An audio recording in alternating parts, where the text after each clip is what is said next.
Good morning, Abuja. This is Citizen 93.7 FM, and you are listening to the Super Citizen at Sunrise.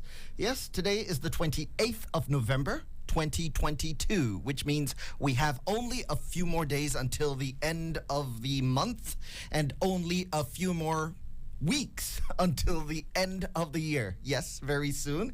We will be saying Merry Christmas and then Happy New Year. Wow. 2022 really has been the fastest year I've ever experienced. And this has been a packed year for me, as I assume it must have been for everyone else. So, as I always say, I hope that you've achieved for yourself everything that you set out to in the course of the previous 10 months or 11 months, I should say now. If you haven't, well, there are still a few more weeks to do one of two things. Number one, achieve all those things that you wanted to achieve. That's if you are primed and set up for that. And number two, maybe set yourself up for next year. And maybe next year you can get it. Because it doesn't matter whether you do it in 2022. Nobody is counting. You can always achieve certain things next year. Well, my name is Stanley Bentu, and I want to tell you what you will be listening to on Citizen FM 93.7 throughout the course of today. Everything begins with the Super Citizen at sunrise, which goes on all the way until 9 a.m. when you'll have the Sunny Side of Sports, which is a production of the Voice of America. At 10 a.m., Lawrence Umoite will be here for Insight. And that's when we discuss all of the latest happenings in the world of government, governance, and politics. And after Lawrence leaves the studio, at 11 a.m., Philomena will be here for Battle of Opinions. And she will be here with another controversial topic. So please join her at 11 a.m. And she'll be here until 12 noon when we'll be, today's a big day because we'll be debuting one of our new programs. It's called Perspectives. And it is a program that enables women to air their views about all of the things that affect all of our lives. After that, we'll have a music break. And then, when it's 3 p.m., we will have Ernest, who will be here for Politics Now. That's when we discuss politics, policies, and the policy. And the polity, I should say, rather. Ernest will be with you until 4 p.m. when Udeme George will be here for Citizen Sports. And it's sports season. Has any of you caught the World Cup? Many surprises. Morocco beat Belgium 2-0. I was on the edge of my seats yesterday. And for me, yes, it's an African country. And so I had to support Morocco. And it was a very exciting day. And I think there's so many surprises at this World Cup. And this World Cup has made a very strong argument. This, as well as previous ones, but perhaps even more so this one, for inclusion. That inclusion is a good principle and policy. That when you include people in something, rather than using, pure meritocracy, sometimes when you include people, then they improve, they elevate. Now, if the inclusion is leading to bringing down of the quality, then that's a problem. But when inclusion means that those who are included can up their game, as is happening in the World Cup, because all of these, small teams, in quote, are not being so easy to beat, and many of them are actually defeating the top teams. So kudos to Morocco and that great victory yesterday. Well, I'm sure that Udeme George will give you the details much better than I can. He'll be with you until 5 p.m. when Didiano will be here for the Super Citizen at sunset. And following her would be Ezemo, who will be here with Evening Jollof. So if you want to taste some of that spicy Evening Jollof that Citizen 93.7 FM is preparing for you, join Ezemo at 7 o'clock. And he will be with you until 9 p.m. And that is our programming today. But as I said, everything begins with the Super Citizen at sunrise, and I'll give you the details. I'll go through some of the things that happened throughout the course of this weekend, things that concern me. things that I have been thinking about, and I'll air my views, and this will happen until 7 o'clock when Lawrence Umwete, the head of news at Citizen FM 93.7, will be here to look at the major newspaper headlines. Yes, well, at 7 o'clock, that's when the media actually analyzes the news just for you, and we have a conversation with you, and it's a very exciting period. Stay with us then, and then at 8 o'clock we'll have our big talk, and that's when we select one topic, we break it down, we unpack all of the issues connected to that topic. It happens between 8 o'clock and 9 o'clock, and at 9 I will be leaving the studio just in time for the sunny side of sports. And that's what our day is going to be like. So let us begin. Let us begin right now. I want to talk about some of the things that have been affecting or influencing me, especially some of the happenings that have gone on in the course of the weekend. Nigeria go better. Nigeria go better. Nigeria go better. Nigeria go better. If Nigeria go better, now your hand it is. If Nigeria go better, now my hand it is. Make we join us together, make Nigeria for better. Yes, this is Citizen FM 93.7. You are listening to the Super Citizen at Sunrise. The time is 6:41. If you are in traffic making your way to work, especially if you are in the Nyanya axis, which is where I guess the biggest traffic would be, drive safe, be careful, because a lot of people are making their way to work right now. So, but I want to keep you company, and I want to do it this way. Let's catch up on some of the things that have been happening over the course of the weekend. Senator Ademola Adeleke, remember him? Well, it's really hard not to remember him because he is a pretty strong brand, isn't he? First of all, you have to look at the way he looks, you know.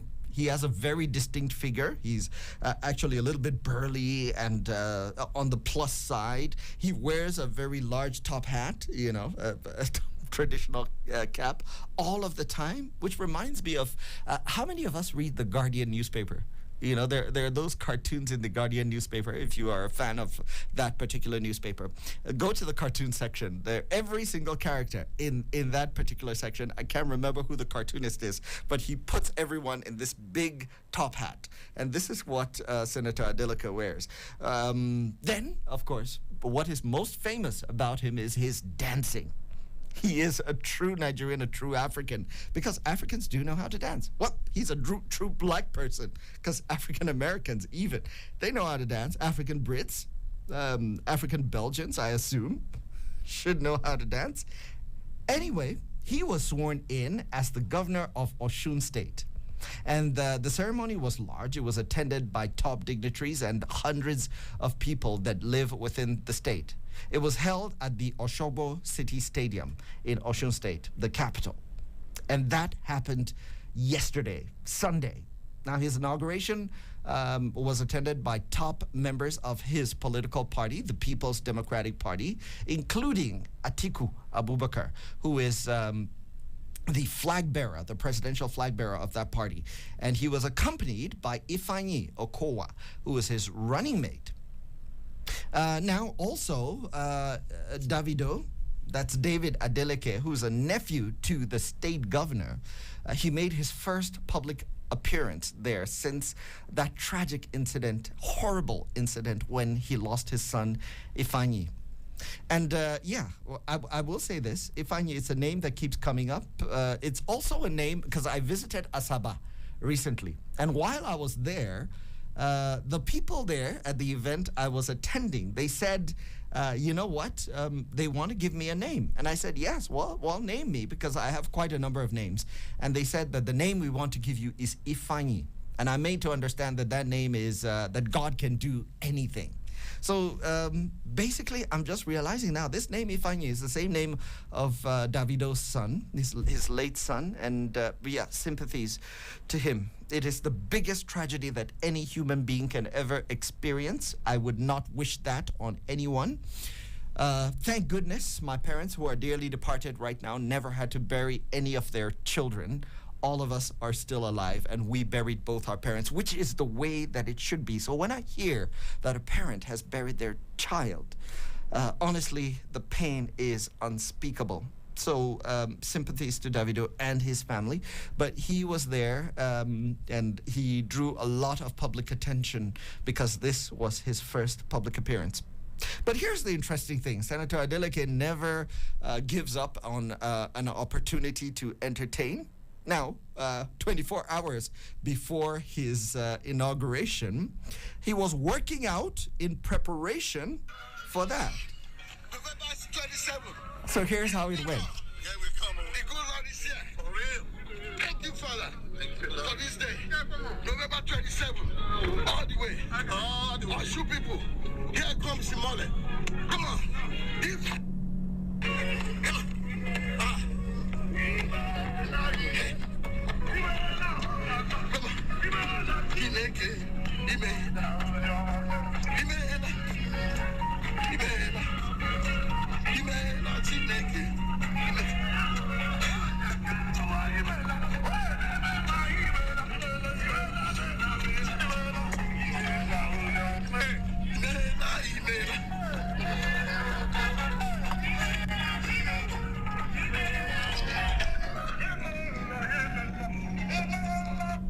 Well, that was his workout. He was accompanied there by his bodyguards. If you've seen the video, it's been trending on social media. He was wearing a red T-shirt, a cap in the colors of his political party.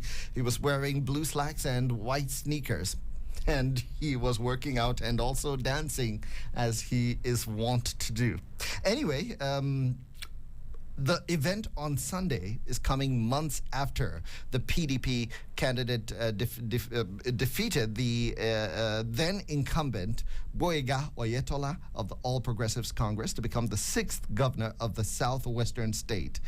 Now, this is the second time that he's running for governor. He ran way back in 2018.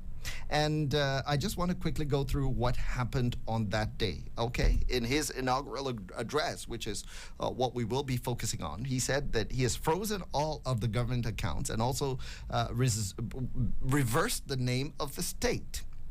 So my thoughts on this, well, you freeze the government account. How are you going to use the monies that are there available for you to use if you freeze the government account? But, well, maybe he has his strategy, and we'll wait to see what that is. But he also says that he's restoring the constitutional name of the state. So he said that these are executive orders that he's signing with immediate effect. So he accused his predecessor, Boyega Oyetola, of taking some malicious actions against him, including the appointment of permanent secretaries. So he issued certain directives backed by appropriate executive orders. And I'll tell you what they are. The immediate freezing of all government accounts in banks and other financial institutions.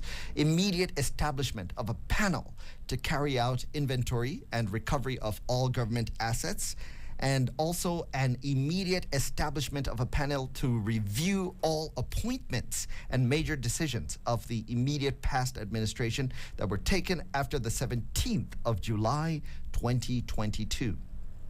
And then this one of particular interest, an immediate reversal of the constitutionally recognized name of Osun State. So the state is known by the Constitution, according to the governor, as Osun State. But sometime during the time of Aregbesola, it was changed to the state of Osun. Well, is it semantics or is it something of major political interest?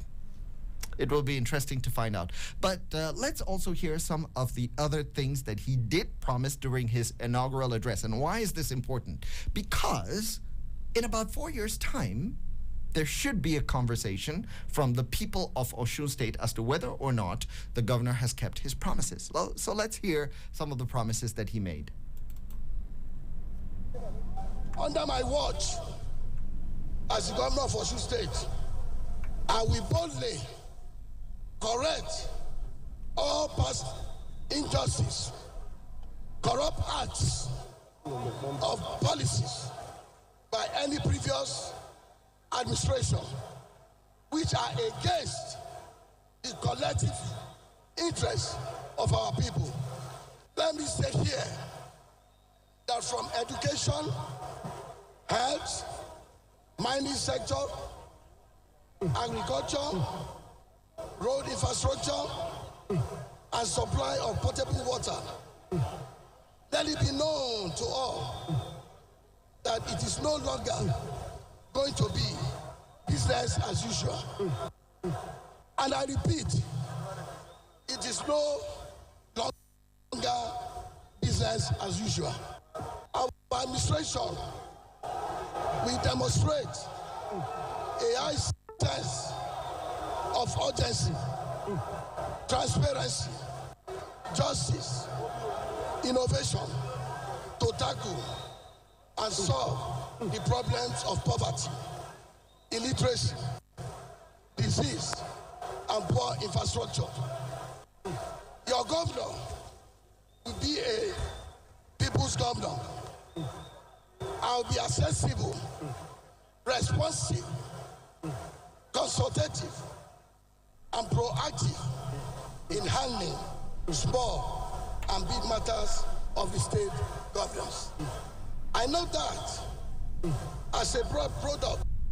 Well, Governor Adeleke there promising the people of Osun State what his 4-year tenure is going to be like. So we'll do an assessment of that. We'll keep these promises that he have made, righting the wrongs that have been done by past administrations. It's not going to be business as usual. We'll keep a close eye on all of those as the media, and we'll bring the information straight to you. Now, moving on to something else, another development this weekend. The administration of President Muhammadu Buhari is coming to an end. In fact, there's roughly about 6 months to the end of this administration. It's going to end on the 29th of May, 2023. So it's a question of legacy. How will President Muhammadu Buhari be remembered? And yes, we're going to analyze that right here on Citizen FM 93.7 at the appropriate time. But there are those who have participated in his government over the course of the past 8 years, and they're giving their own assessment. One of those is Femi Adesina, who is a presidential aide. He is the special advisor to the president on media. And, he was on Channels Television yesterday. He talked about quite a number of things. Some of the things I want to touch on is immigration. He talked about that.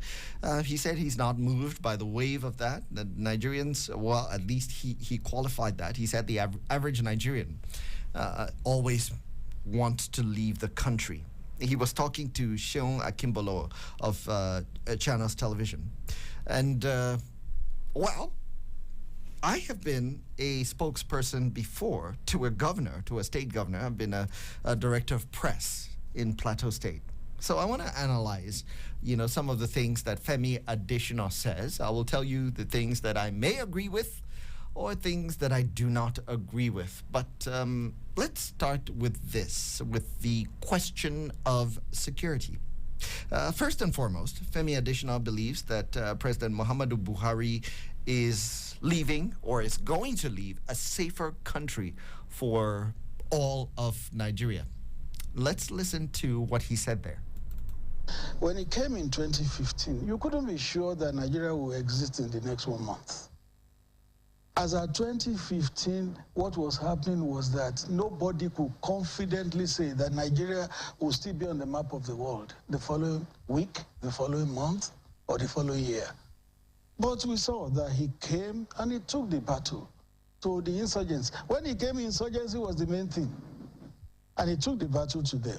Then he became Hydra-headed. Banditry joined, kidnapping for ransom joined, cultism joined, separatist agitation joined. How many challenges can one administration really confront? That's the issue with the Buhari administration. It was from day one till now, it was one challenge, from one challenge to the other. But we also see some calm in the country now. You can't compare what we have today with what we had 6 months ago, 1 year ago. And in another 6 months. 6 months is enough time to finish what's on ground. So, this is the assessment of Femi Additional. Do you agree? Do you feel safer? Because, well, safety, security sometimes can be a question of perception. I will give my take, and it is a little bit complicated than that. Yes, when this administration started, was it a question of a major threat to our national cohesion? Yes, there was. Boko Haram was as strong as ever. Is it as strong as it was in 2022? Is it as strong as it was back in 2015? No, it is not. Whether it's Boko Haram or ISWAP, I think if you visited the northeastern part of the country, you know that that part of the country is much safer, way safer than it used to be. So yes, I will say we no longer see those headlines, screaming headlines, and we've had far fewer videos from terrorist organizations during the course of the presidency of Muhammadu Buhari. Whatever it is, I'm not being a security expert, but they will probably tell you better, but all I'm doing is judging the outcomes. In the course of the past 8 years or 7.5 years, those have been fairly limited. So I would give the presidential spokesperson a thumbs up on that. But as to whether that translates to a general sense of security all around the country, I think that is still a little bit up in the air because of what I said, perception. If you were to ask the average Nigerian whether they personally feel safer today than they did 8 years ago, they would probably tell you they feel less safe today than 8 years ago. And the reason is this. 8 years ago, the problem was limited to one part of the country. And maybe in a lot of other parts, there was no thought that a bomb could go off. But yes, a few did go on here at the state capital. But in many other states, there wasn't that. So people in those states didn't feel threatened. So they didn't feel personally less safe. But when the other security challenges that attached themselves to the Boko Haram situation, the kidnappings, the banditry, people began to feel less safe. Now people feel less safe probably traveling to Kaduna. I haven't traveled to Kaduna in quite a while, and I have quite a number of friends there. So, yeah, there's this sense that, okay, my personal safety, there's things in Borno are better, but for me, personally, I feel a little bit less safe because I feel more uncomfortable stepping out of my house. So it's a mixed bag. It is pretty much a mixed bag. But if the government wants to take credit for, probably eroding the power and cohesion of Boko Haram, you can't really fault them, can you?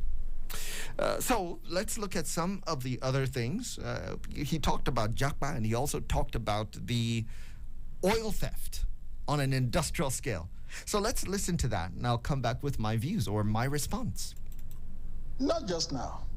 The average Nigerian had always wanted to live. And it's not just in Nigeria, it's in most countries of the world, particularly in the third world. They want to live. They always believe that the grass is greener at the other side. But why is it higher under your government? No. It would be simplistic to say. No, the figures are there, Mr. Additional. No. I just put it to you that just only in the UK, more than what we have seen, at least in the last 10 years, that people have wanted to leave this country. And I've said to you, just almost 70,000 in the first seven months of this country that we're seeing people leave for the United Kingdom alone. That is just one country. You see, the truth is that if you have an opportunity to better your life in any part of the world, there's nothing wrong with it. There's nothing wrong with it. If you think migrating legally is good for you, all well and good, by all means go. But you can't now say because people are leaving, then it's a sign that something is fundamentally wrong. You don't think something is fundamentally wrong? No. This is our country. And you don't think something is wrong for people wanting to leave? It's our country. There are people who will never leave this country. You know people, a lot of people who love this country. But Now, because they want a better life. You said 70,000 people left. What average is that out of 200? I'm saying to one country. Yes. Just one country. But what average is that out of 200 million Nigerians? There are Nigerians who will never leave this country, no matter how things are. There are Nigerians who say, this is my country, who will stay here. And you're not worried about the issue of brain drain. Several Nigerians wanted to leave because, I mean, if Nigeria is better, you don't think that people want to stay? No. There are, for every person that leaves, there are 100 people that want to stay. Now, on a final note, Mr. Adishino, is the issue of oil theft. That is embarrassing, the kind of situation that we have found ourselves. Yes, the development may have worsened, but it had always been there. You see pipelines that were connected and passed to the sea. They said it had been there in 9 years. Has this administration been there in 9 years? So it shows you that it had been there. The fact that it was revealed under this administration should even be a plus. Something that predated the administration, now found out under this administration, should even be a plus. So it had been there. One thing we can be sure of is that when a prima facie case is established against these oil thieves, they will be brought to book. Femi Adesina there, giving his views. I will give my response. First of all, starting with the Japa movement. That is a lot of Nigerians, many of them young, basically packing their bags and saying that they want to start a life in another country, perhaps because they feel that life is not good enough. I would agree with him, first and foremost, that yes, the statistics does not prove that there is something fundamentally wrong. Believe it or not, even in rich countries like the UK, the US, there are people who say, look, this country is not working for me. I do not like what's happening here, so they want to move. So yes, it is true. If you feel that your life can be better off somewhere else and you want to pack your bags and leave, it is allowed.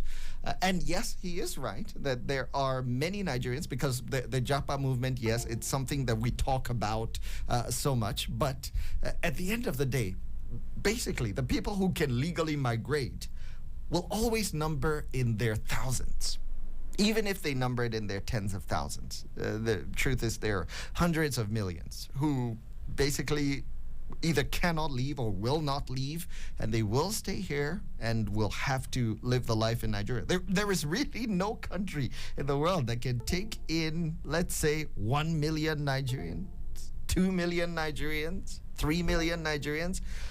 No, there isn't any country that can do that. So most Nigerians are going to be here in this country.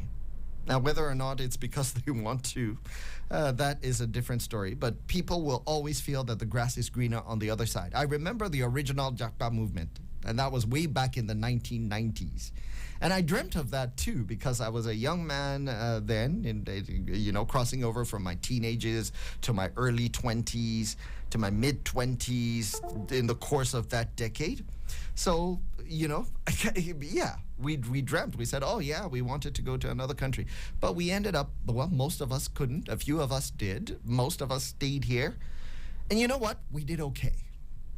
As a matter of fact, some of us did much better than those of us who left the country. So on that point, yes, I do. But Chenwa Kimbolo raised the question of brain drain. And I think this is where the question is. What is the quality of Nigerians that are legally migrating?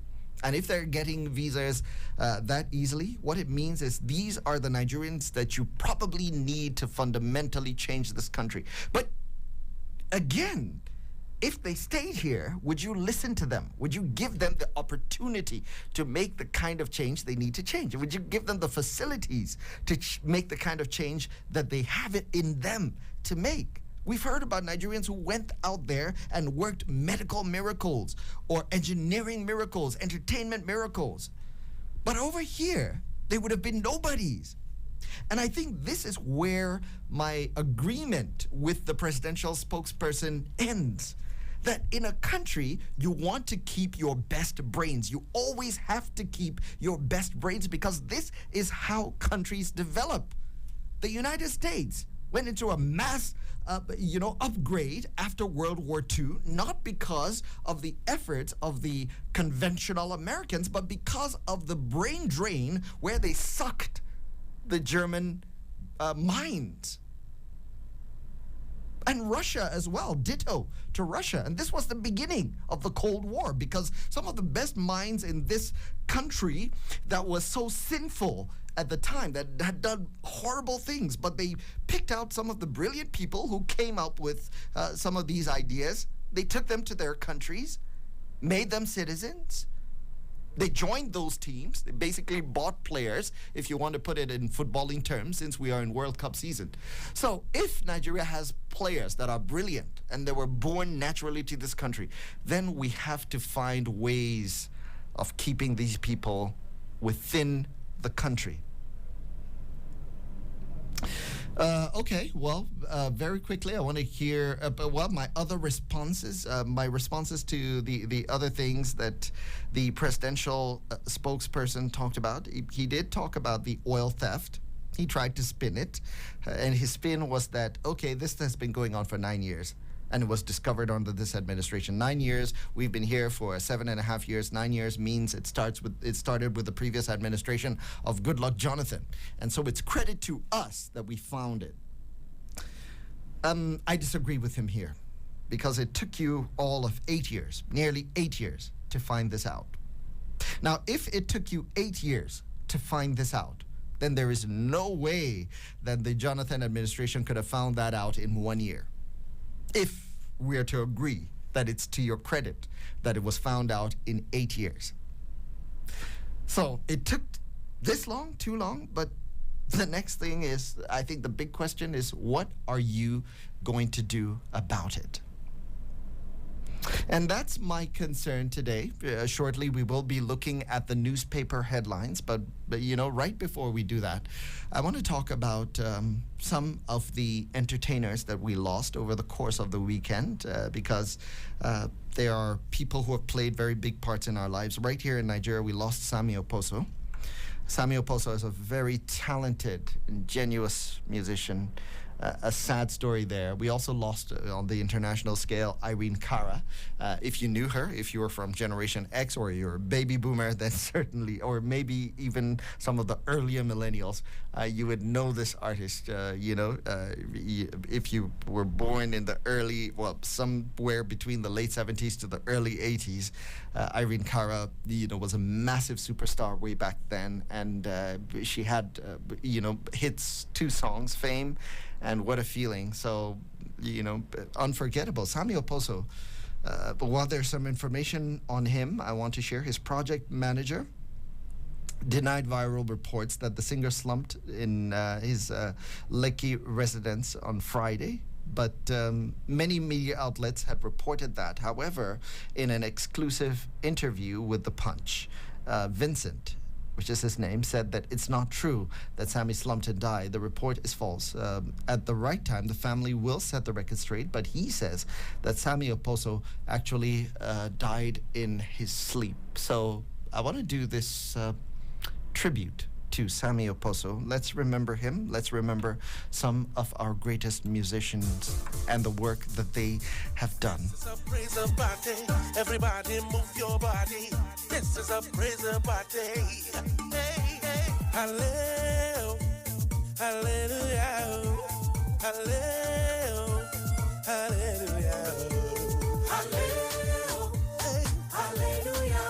Hey. Hallelujah. Hey. Hallelujah. Come on now. I wanna lift my hands. I wanna push it high. Come on. I wanna lift my hands. I wanna push it high. Hallelujah. Hallelujah. Hallelujah. Hallelujah. Hallelujah. Come on. Hallelujah. Let me hear you sing. Hallelujah. Hey. Hallelujah. I wanna lift my hands. I wanna push it high. I wanna lift my hands. Come on, come on. I wanna push it high. Yeah, yeah. I wanna lift my hands. Come on, come on. I wanna push it high. Let's go. The break party goes on and on and on. Messiah, don't change my sofa forever. Oh, as I did, nothing could shake me anyhow now.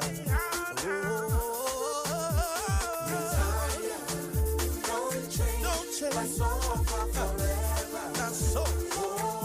As I did, nothing could shake me anyhow.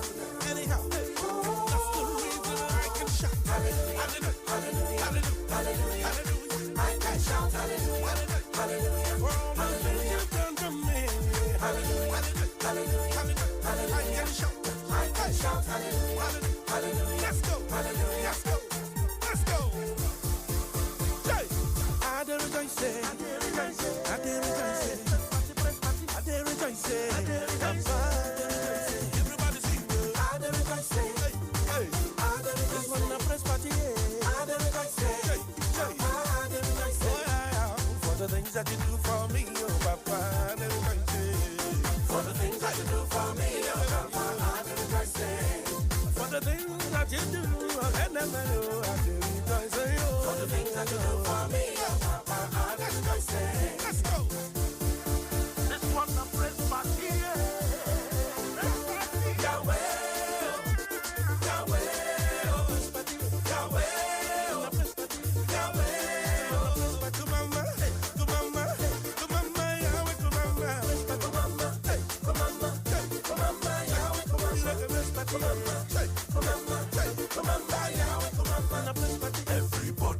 Everybody, move your body.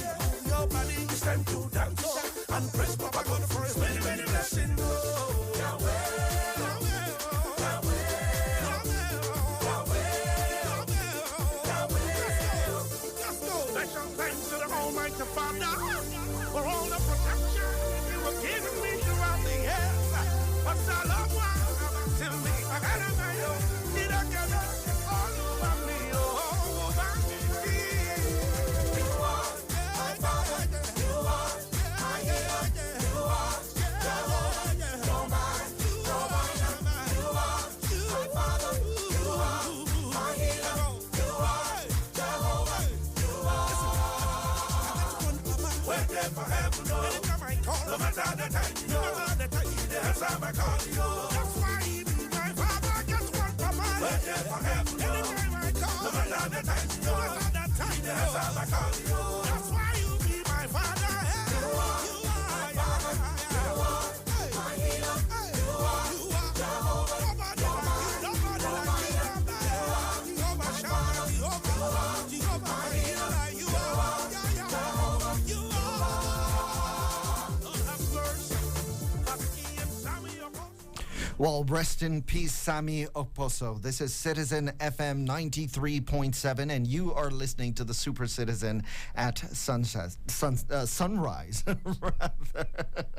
The time is 7:13, and very shortly we will be looking at the newspaper headlines. But just more information I wanted to give you. Not just Sammy Oposo, Irene Cara, who's an Oscar-winning singer and actress who recorded the title tracks to blockbuster 1980s movies Fame and Flashdance, died in the course of the weekend at the age of 63. She was found deceased at her home in Florida on Friday. Publicist Judith Moose told AFP, adding that the cause of death is unknown at this point. So unknown. Hopefully more information will come out over the course of the weekend, but more tributes coming on to some of the people who wrote the soundtracks of our lives.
Welcome back. This is Citizen FM 93.7, and you are listening to the Super Citizen at Sunrise. The time is 7:19. It's time for us to look at the trending stories in our newspaper today, or our newspapers today.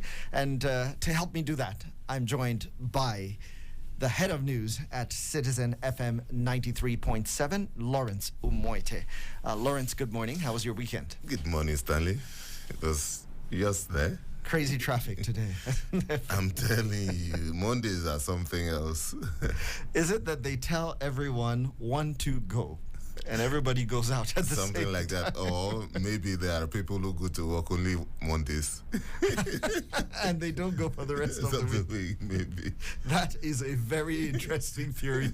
Maybe something we need to look out for. Exactly. All right. Well, let's look at the big stories today.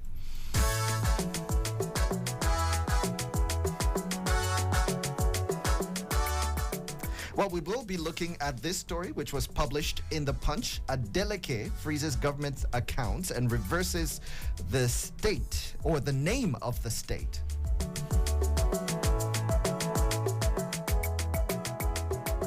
The Daily Trust has this headline: INEC office burnt down in Ebonyi.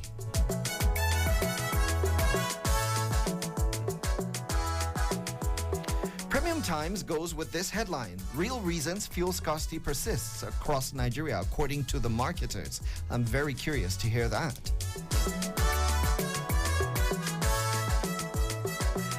And the Vanguard: Abuja Kaduna train, we are 90% ready to commence services. This is according to the federal government.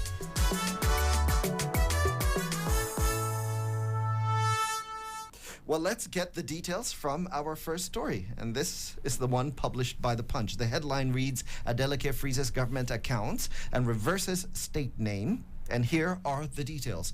The newly inaugurated governor of Osun State, Ademola Adeleke, has frozen all of government accounts in the state. Now, he directed this in his first executive order upon inauguration on Sunday.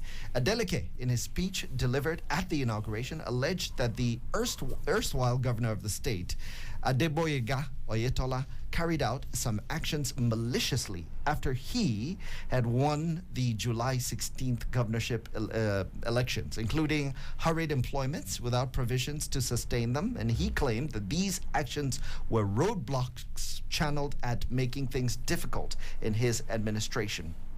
So he reversed the state's name as well, from the state of Osun to Osun State, saying that the former was alien to the Nigerian constitution. One quick quote from that: my good people of Osun State, since you elected me as your governor on the 16th of July, which the Independent National Electoral Commission announced July 17th, 2022, the former governor, Alhaji Oyetola, maliciously started putting roadblocks to make things difficult and almost impossible for the new administration to serve you. So this is feeling big things that he's done right off the bat. He's taken off that way. So, Lawrence, what do you make of all of this information? Yes, I would like to sympathize. No, I would not say sympathize. But I think I understand to some extent. If employments were done maliciously, then you have to sympathize. Somehow. Well, but you know, there's no denying the fact that some kind of politics was played after the election. Even the local government council election. Don't forget that a court, I think 2 or 3 days ago, nullified that election because there was a lot of controversy. And it's not just Osun State. You have it in other states.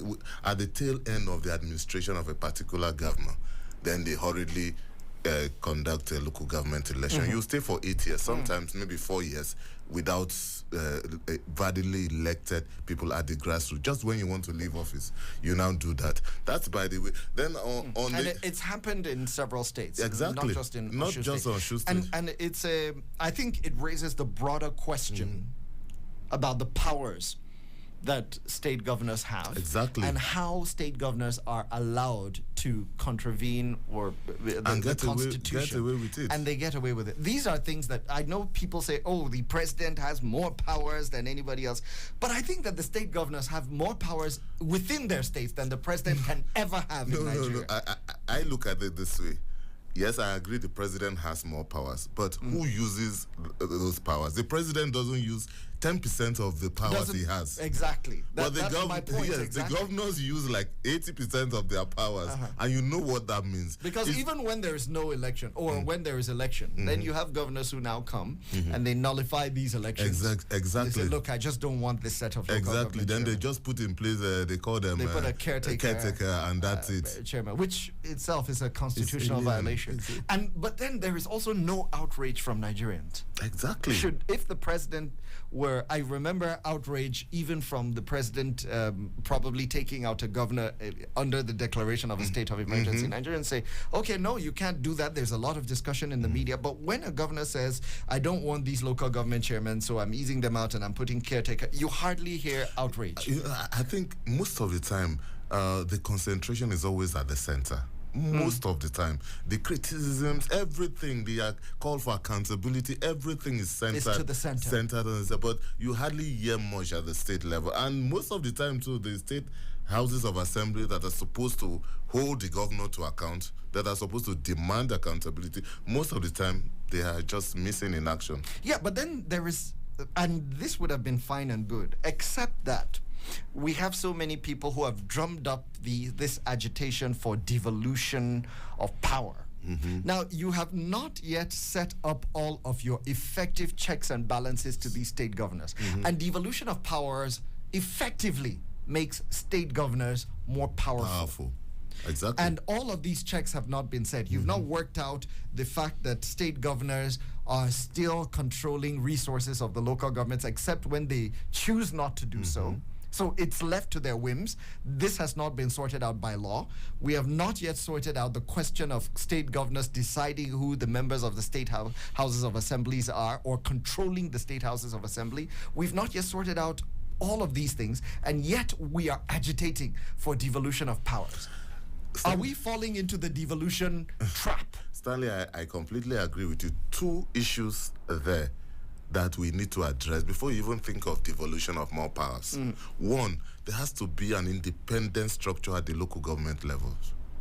There has to before you devolve power. There has to be, cast in stone as an election timetable. Every 2 years or every 3 years, when that time comes, nothing stops election at the grassroots. Then two, we have to take a look at the recruitment process into the state houses of assembly, because that's always, the governor hijacks the whole process, appoints his key people in, then as principal officers, and he goes to sleep, because nothing else can happen in the state without the buy-in of this House of Assembly. And the local government council, in terms of finances and projects and everything, it virtually is an extension of the government house. Then what else? Who else is going to hold the governor to account? Those are the two structures. Big question. So it's always like that. Everyone looks at the federal. Oh, the president does this. Oh, this and that. But in your state, if you ask the average critic, can you name 5 commissioners in your state? They usually can't. They can't. I'm not even okay, that might even be easier. What about the lawmakers? And isn't this the point that former Minister of Finance Ngozi Okonjo-Iweala was trying to make when she says, look, 40% or 45% of the entire wealth of this country is going to these states. Exactly. How much questions are we asking about that? But then also the federal government can play its part. There is something that she introduced, that is publishing the amount of money that goes to states. This has not been done in quite a while. But I thought that this was a critical step towards accountability.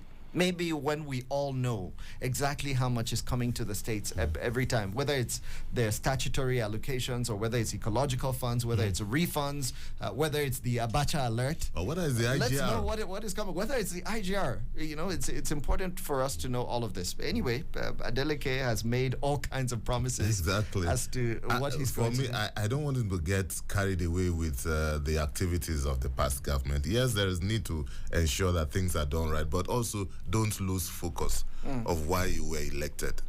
Understand? And you have 4 years. hopefully maybe another 4 years, but for now you have 4 years. So those campaign promises, I when I was coming, I heard you play some of the promises. Those promises should be uppermost, should hit the ground running. In the next 2 to 3 weeks, the commissioners' list should be sent to the House of Assembly for confirmation, and then governance should start. That's all that matters, and not even if you bring all the past leaders and everything and put them in jail, it's not going to better the lot of the people in Osun State. Yes, there is need for accountability, but don't lose focus of why you were given that mandate. So we'll see how this job is going to shape him. The job of a governor is radically different from the job of a senator. Yes. So we'll see how that goes over the course from of a the next 4 critic. years. All right. Well, let's move on to the story that was published in the Daily Trust. INEC office burnt down in Ebonyi. Oh, The Independent not again. National Electoral Commission in Iboko, Easy local government area of Ebonyi State, was set ablaze. According to the National Commissioner and Chairman, Information and Voter Education Committee, Festus Okoye, the incident occurred on Sunday morning. And he said the resident electoral commissioner for Ebonyi State, Mrs. Onyeka Pauline Ugochi, reported that that incident occurred around 10 a.m. when some unidentified persons set the entire building ablaze. And according to him, although there were no casualties from the attack, the main building and all of the movable and immovable items inside were destroyed.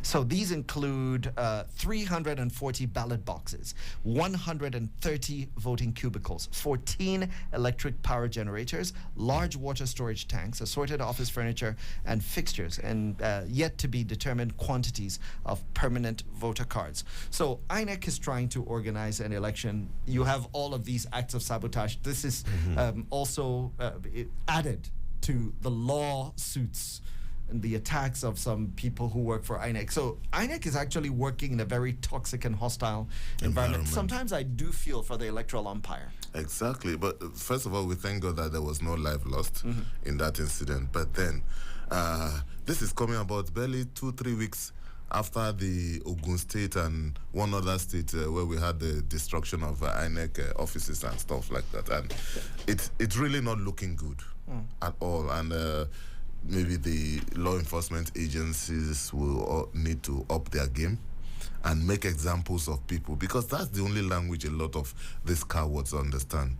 When they see that people are really brought to book swiftly, then they begin to think twice about some of these things and maybe because I don't believe that these things are orchestrated by just random touts. No, there are people who sponsor, who make sure that these things happen. Those should be the target of the law enforcement agencies. And now we're talking about people's PVCs being destroyed. Exactly. There's the question as to how that is going to affect their ability to vote. And the elections is, less than about 80-something days. 90 days away. Less than 90 days. So INEC would probably have to, we have to look at the protocol. I know you have spoken with Festus several times.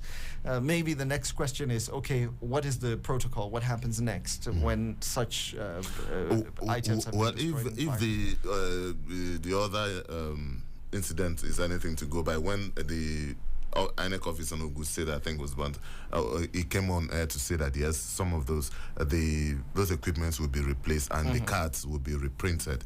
They will take a look at the records and then maybe reprint those cards that were burnt. And you're looking at a great cost and this is to whether you Nigerians. Like it. Yes, and apart from that, it's also going to affect the schedule. Know how you're going to look at it, because these things are done on timeline basis. So they've gone past the issue of printing cards. They were supposed to issue.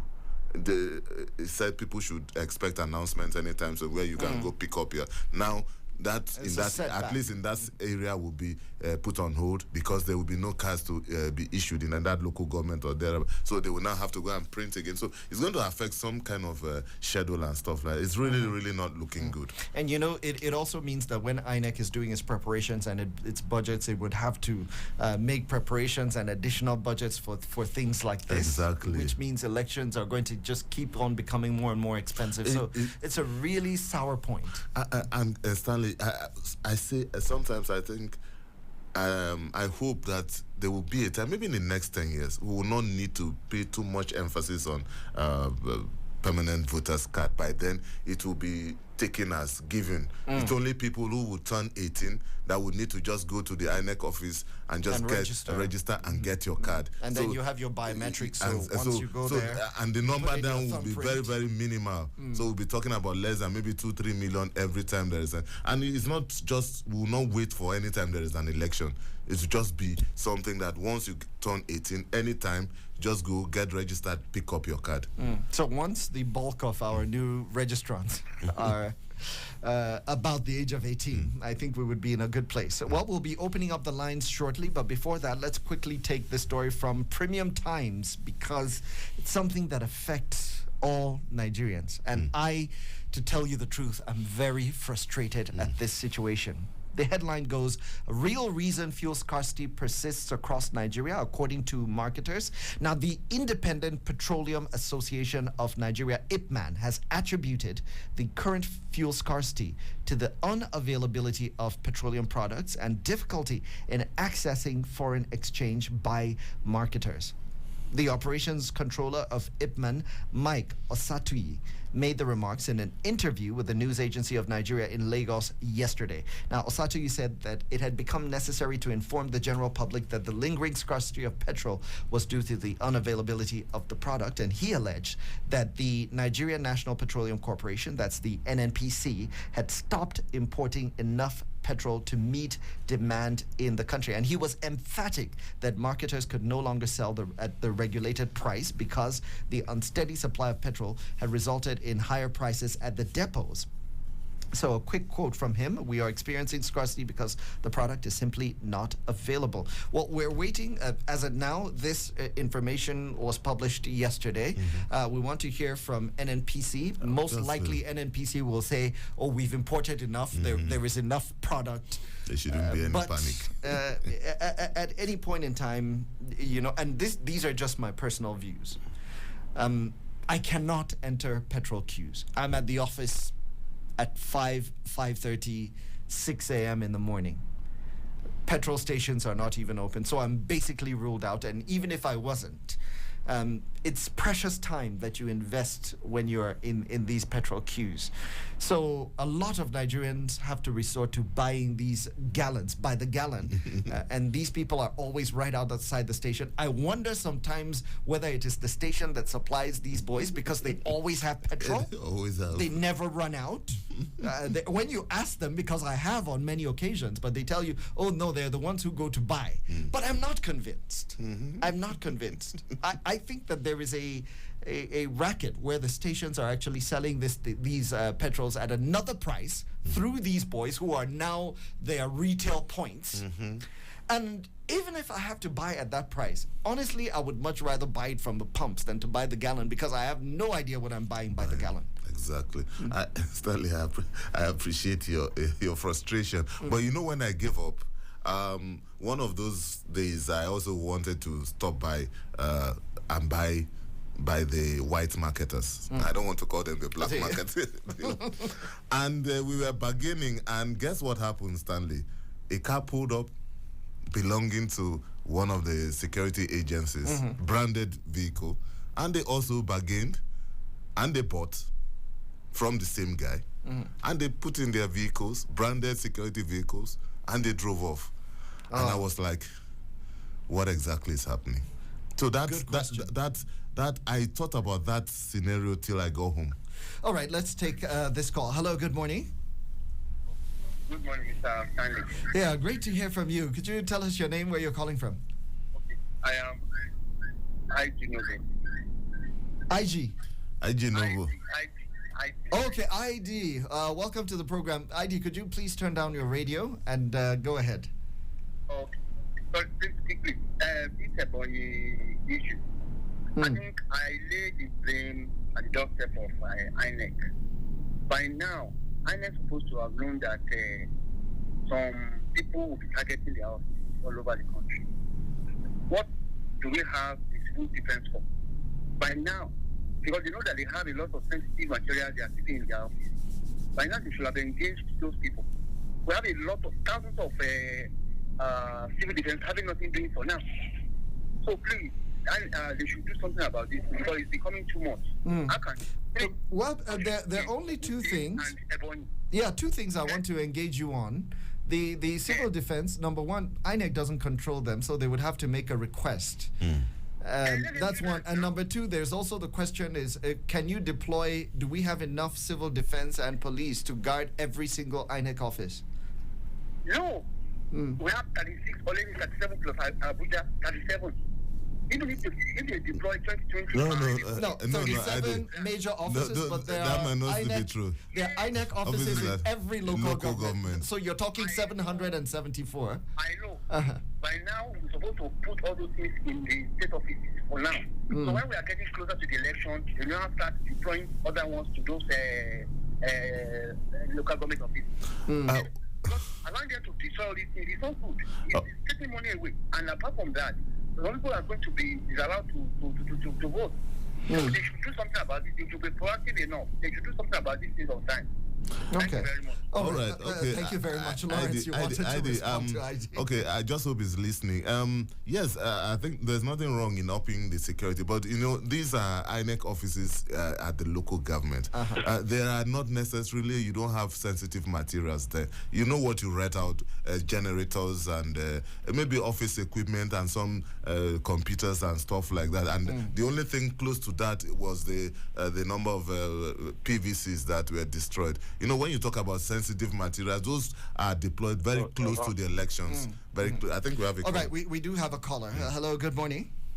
Yeah, good morning, Citizen FM. Thank you. Great to hear from you. Could you just tell us your name, where you're calling from?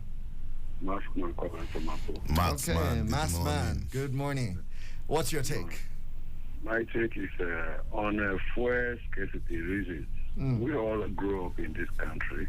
We all know that if we want to do Easter, there will be fuel scarcity. If we want to do Christmas, there will be fuel scarcity. So they can always give any excuse they want to give. We know the way they are running the country. Then on INEC, office at Abuja that got bonds. You see, we all are stakeholders. All Nigerians, over 200 million citizens of this country, we all are stakeholders. INEC properties. Majority of us want these things protected. Only few people does not want it. Are those few people overpowering us? At this 21st century, is our government or INEC telling us that they have no camera there, they have no security there, that somebody will go into that place 10 a.m. in the morning, not in the night, set it ablaze, and then get away freely? The stories we are hearing in this country are getting too much. They are getting too much. Thank you for the opportunity. All right. Thank you very much. Let me just officially open the lines, even though they have been open for a while. If you want to join the conversation on Citizen FM 93.7's Super Citizen at Sunrise, our newspaper review, feel free to call 0903 2229 797 or 0818 2222 205 or 0808 2222 037. All right, let's move on to this call. Good morning. Good morning, Stan. Great to hear from you. Could you tell us your name, where you're calling from? This is Mr. David from Central Area. Good morning, Mr. Lawrence. Good morning, David. Yes, sir. I want to quickly take on Adeleke, frozen state account. You see, to me, I see that once somebody is elected into an office, they will start blame games. Before you are elected, they know that they will show people know that the former government, they are not doing them well. They are not governing them well. That is why they are changing government. So the blame game is uncalled for. To me, I want him to hit the ground running. I want him to start giving them what he promised to do for them. I don't know why I don't know the reason for closing that account. I don't know because for me that is unnecessary and it is applicable to every other governors or the other elected office. Once they elect them into office, they start blaming them. They start to blame the past government. Why we know that, okay, this government is not good. Then on the issue of INEC, we want INEC to give us good elections. And our citizens are usually attacking INEC office. I don't know how they will give us good elections if their office has been attacked here and there. So I think it is a good thing that we, the youth, Nigerian youth, no matter how bulky or no matter how juicy the politicians are giving us money for whatsoever to attack INEC office, is uncalled for. To me, it's honest. And then the issue of petroleum. Dan, I want to ask you, who will speak for the Nigerian masses? Who will speak for us? I think that is a very big question. Yes, it's a very big question, Mr. David. Thank you so much. All right. Well, the lines are still open. We would very much like to hear your views. Critical questions being presented here. 0903 2229 797 and 0818 2222 205. Let's take this call. Hello, good morning. Hello, good morning, Stanley. All right. Who am I speaking with, and where are you calling from? Yes, my name is Michael. I'm calling from Nasara. All right, Michael. Great. What's your take? What's your view? Let me start from this fuel of the thing. I want to ask, have they finally removed the subsidy? No, not yet. Not officially. Not officially, at least. Okay.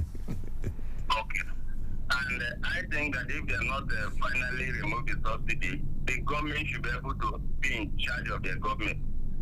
I can't see the individual overshadowing the government and then we're having another government on top of government. It doesn't make sense. If they want to remove the subsidy, let them go ahead and remove the subsidy and provide the necessary things like a transportation and subsidize it so that the effect of this removal of subsidy will not be much on people.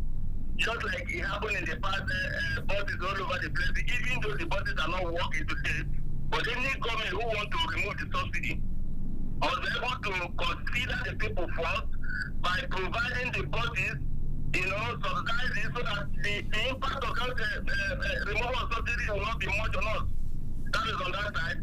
And then coming for the agility. You see, that is the major problem. You are just coming, you have started. Freezing accounts, and you thinking, no, that is not the way to go. Other people have supported the move that the fact that they close the account of the state. And I asked the question, if the people collected their money now and they want to pay into that account, is it possible for them to pay in? Yes, I believe. I mean, if an account is frozen, I think you can pay in. You just can't take out. Okay, you can pay, right? Yes. Okay, now let's assume now, because the people are seeing the threat, and the same people you make you to close the account against them, and they collected money. How do you think that they have the audacity to even go and pay into the account that you're closing? Yeah, well, Michael, yeah, but I will want to listen to what Nigerians think about this. It was a curious move, and so I think David also echoed your view. Yes, I think you should take the trade with the caution because this is what Mr. President did, and that today look at what we're finding ourselves into. Thanks so much. All right, thank you so much, Michael. I don't think that the president actually froze any accounts, but it's odd because Adeleke is the governor right now, and monies will be moving at his instance. So to freeze the account at this point, I'm not sure. But let's listen to this call. Hello, good morning. Hello, good morning. This is the voice of Mangabo. Is my name. Kennedy. How are you doing? The Mangabo voice.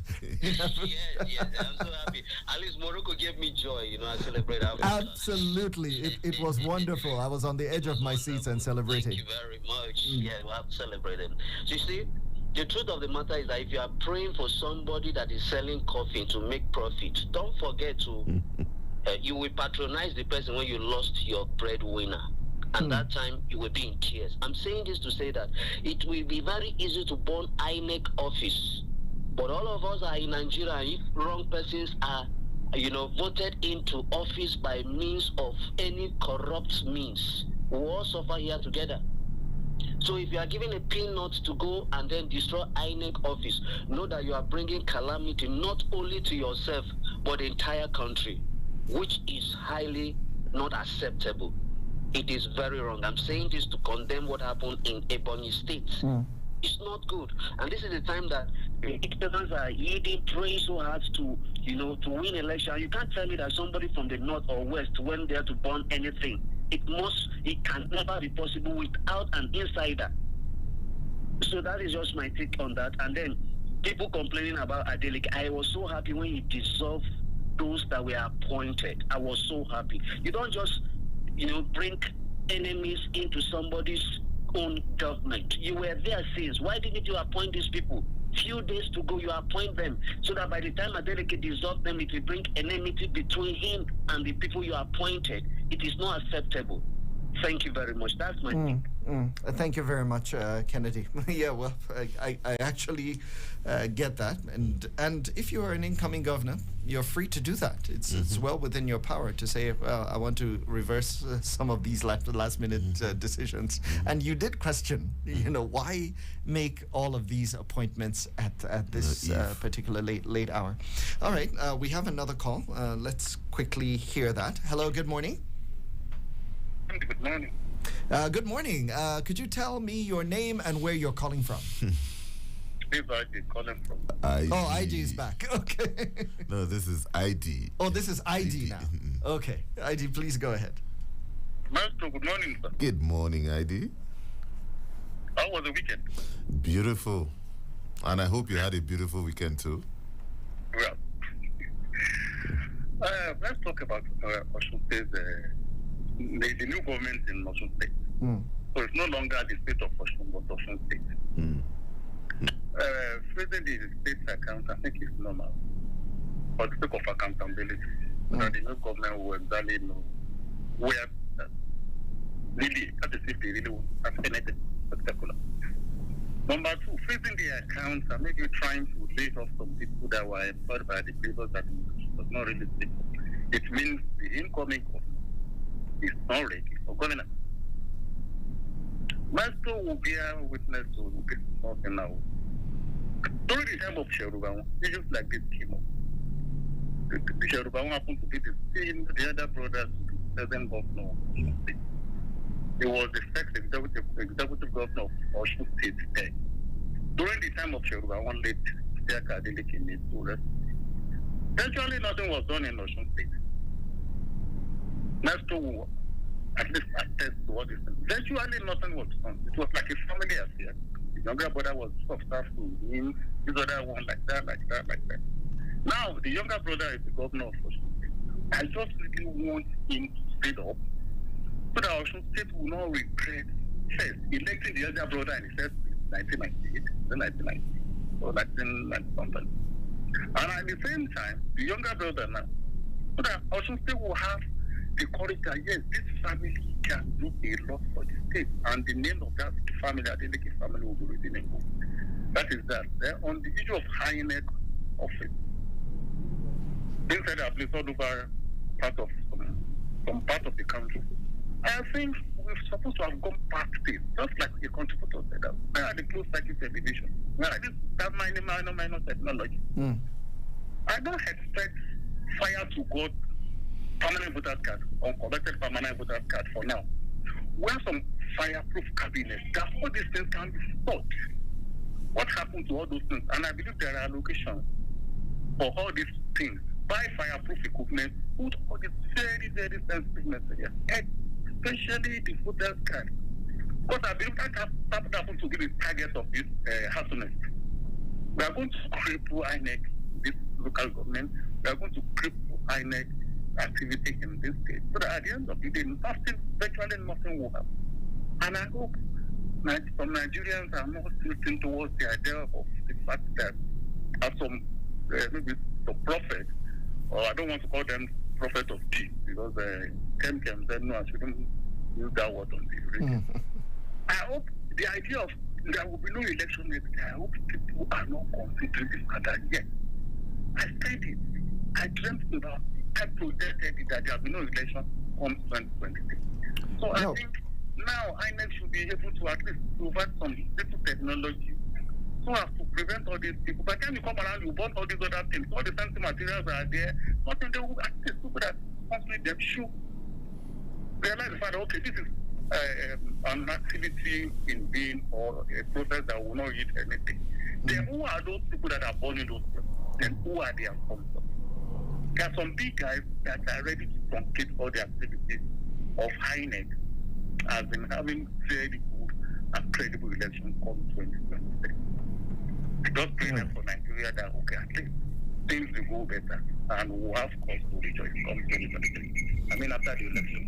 Thank you very much, and God bless Nigeria. Really, I think that the election, this whatever it is that happened in Ebonyi, is not going to be enough to stop the elections of 2023. By and large, I think in most places everything is moving on well. It's just a major frustration that we have political actors who are targeting these places. But I did raise a critical point. Maybe things like, and these are responses that INEC can make. You know what these people tend to target. So maybe we should have these CCTV cameras that can actually record the events that happened just before the fire was set. And other elements, you know, different creative ways of protecting at least some of the sensitive materials, especially the permanent voter cards that are yet to be collected. It's true, especially getting some fireproof equipment to store some of these materials.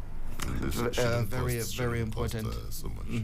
All right, let's quickly take this last story before I let you go, Lawrence. The Vanguard says, Abuja Kaduna train. We are 90% ready to commence services. The Minister of Transportation, Muazu Jaji Sambo, over the weekend said the commencement of the Abuja Kaduna train service was 90% ready. The minister spoke to journalists at the Rigasa train terminal in Kaduna shortly after a brief inspection of the Abuja Idu train station and the Rigasa Kaduna terminal, respectively.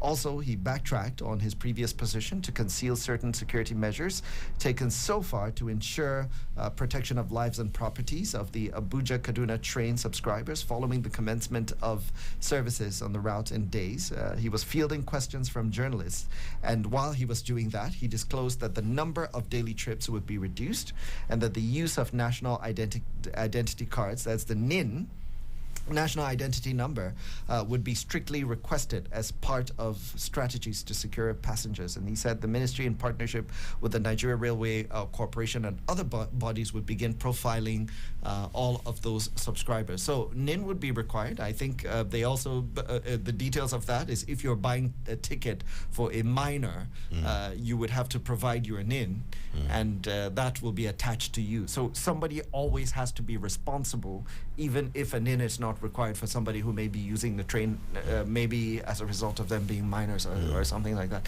So interesting measures, but you know, the question will be about to what extent the government is able to guarantee that there will be safety for people and rebuild the confidence. Because it was a very traumatic experience that those who were on that train, whether those that were kidnapped or those who just heard the gunshots, everybody was traumatized. Exactly, or even the family members of the victims, the direct victims too. So just like you said, I hope ordinarily, Stanley, this is something that we should have done from the word go. On if we are taking the issue of security very seriously. But okay, now there's no need talking about what aspects, but now way forward, we hope it's not just something that is going to happen the first 2-3 months of resumption of services. After that, just like the Nigerian thing, in 6 months' time, you can just purchase a ticket and go on the train without any form of identification. We hope that this standards. Hello, good morning. Hello, good morning. All right, welcome to the program. Could you tell us your name, where you're calling from? Good morning, Stanley. I am calling from Zone 5. Good morning, Mr. Lawrence. Good morning, sir. I hope you had a good weekend. Fine. No, you've not told us your name. Oh, sorry. My name is Dalhatu. I'm calling from. Okay, Dalhatu. Good morning, Dalhatu. How are you today? Good morning. Good morning. Good morning, everyone in the studio. Yeah. Please, I just wanted to place a few comments because where I've not had the privilege of a good transmission where my route, so I've not been able to listen keenly on the program for quite some time. Unfortunately, it seems the signal goes towards Karu and other places, but not. Yeah, Dalhato, let me quickly speak on that. We are working on that, and within the shortest possible time, we will be able to rectify. That's wonderful. Thank you. Regarding the train station, I like Mr. Lawrence's measured approach towards commenting about government issues. You see, Nigeria's problems are Nigerians. It's these same civil servants that will still go and find a way around the ticketing process, find a way around the NIN and every other thing we do in this country. So we'll just have to be hopeful for that things would turn out to be better.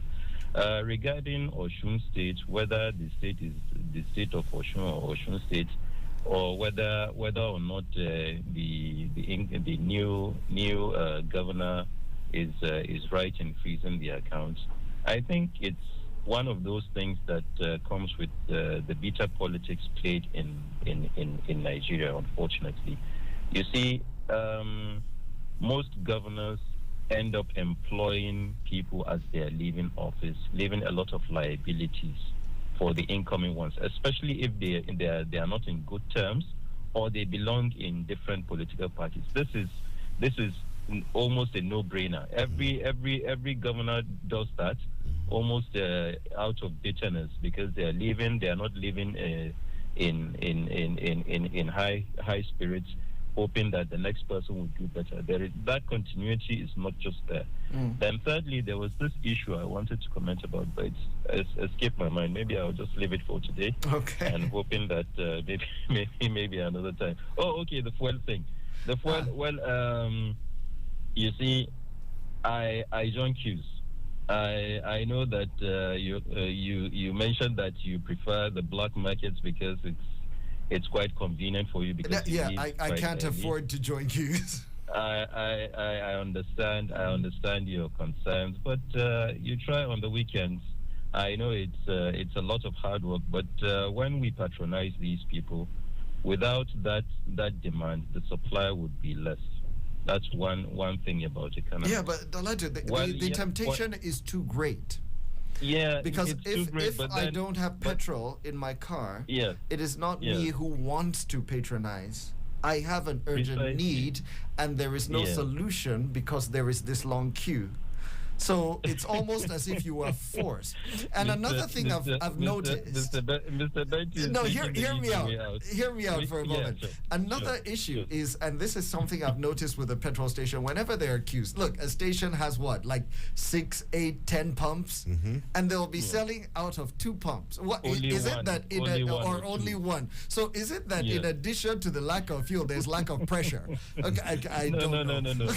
Actually, I'm sure Mr. Lawrence will shed more light on this. In most cases, you'll find out that the sabotage comes mostly from the major marketers. I'm sure you have noticed. There you go. Especially the recent one from last week towards the week before. You notice that the NNPC stations and those acquired by the NNPC are actually selling. Is the major marketers that are not selling. That are not. The independent and marketers. I will tell you another experience I had. I will tell you another experience. I was at a petrol station, and there was not much of a queue. This was just a day before the recent wave. And this the pumps were moving at such a slow rate. It was almost as if the petrol station was deliberately trying to engineer long queues. I'm telling you, this pump was moving so slowly. And then it would stop. And the guy would, even when it stops, there was no sense of urgency from the dispenser. The guy would be talking to 2, 3, 4 people, and then he would casually look at the pump. It's as if he knew this pump was going to stop. So he would take a funny way of frustrating Nigerians to the point that you must patronize the black market their boys outside. The black marketers, because these filling stations, like you said, it's not that there's a possibility. That is what they do. I know of a filling station. I don't know whether you are familiar with Oga Lawrence is familiar with Katampe. Okay. There's this filling station. Anyway, it's former Owando now, but it's very popular along Katampe Kubwa Highway, just after the Dan Oil. That filling station is quite notorious. It has never been selling fuel. Immediately there's an issue with fuel, you know, from that filling station. They shut down immediately. Immediately there's a hike, they are the first ones to hike it. Once there's scarcity, you see torchlight inside the filling station at night. What do? They dispense off that fuel to black marketers. Now, this is out of experience because I stay close to that area. I am quite familiar with their modus operandi. I am sorry I've been taking too much time, but the fact of the matter is, on the weekends, you can try. The queues are not as long as they are. On the weekends, you can try, Mr. Bentu. All right. Let's just try. I will try. I know I patronize the black marketers, but only for my generator, because they don't sell to jerrycans. So I must find a way around that. But I join queues, and it's usually 20-30 minutes at the most. Yeah. Thank okay. I will try at the weekend. Yeah. Thank you so much, Dalhatu. But even better, I hope that I won't have to. Exactly. I hope that by weekend you will be able to drive into a petrol station and just get your petrol. So it's a major issue that we have right now in Nigeria. Well, Lawrence, I think I should release you to go on about your duties. But we'll take a break. When we come back, we'll be talking about an increase in the education tax. Will that help to solve the problem and provide more support for tertiary education in Nigeria? And once again, just more of a tribute to our fallen heroes. Sammy Oposo, this was a song he did with Banky W. I want to share that with you. Special place, bright as the morning sun, with something for everyone. There's a special place. It's the city of lights,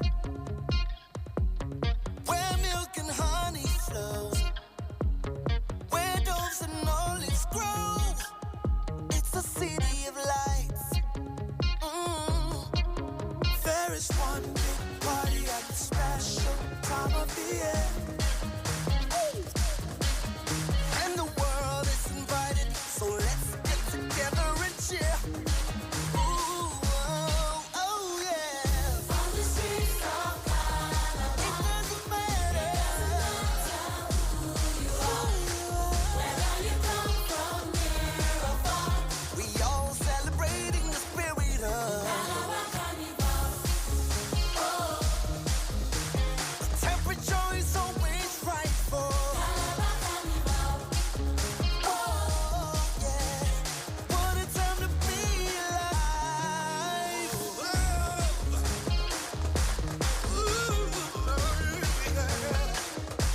We celebrate life with people across the world, with men, women, boys, and girls. We celebrate life. Oh, oh, oh. There is one big party on the special time of the year, and the world is invited, so let's get together and share. Ooh, yeah. On the streets of Calabar, everybody sing, sing, sing. Who you are, whether you come from near or far. We all celebrate in the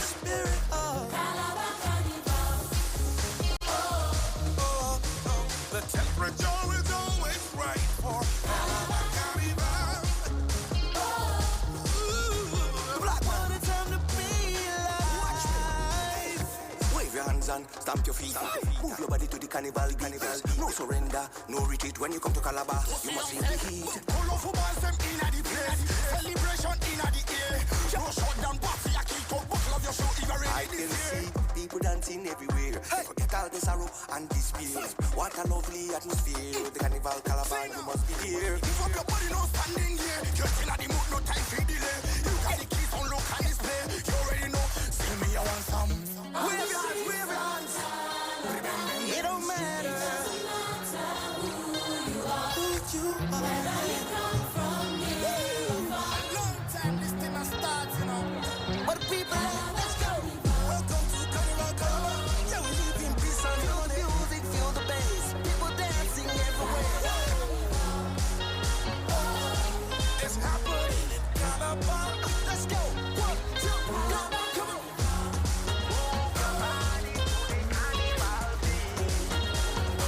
Welcome to Calabar.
Well, welcome back. This is Citizen FM 93.7, and you are listening to the Super Citizen at Sunrise. The time is 8:15. Today is the 28th of November, 2022. Yes, the year is very quickly running out. Christmas is just around the corner. But even as Christmas approaches and all of us make preparations, don't forget that I always tell people, make sure that your January school fees are paid before you start making plans for Christmas. It's really the best, I think it's the best advice I ever got from a friend. And since I started doing that, I found that it was the most effective way to avoid the January blues. Because January is a very difficult month. It takes a lot of people quite a while to get back to work. So even if you have a payment that you're expecting in January, the likelihood is that the person who is supposed to effect all of that, or at least one of the people,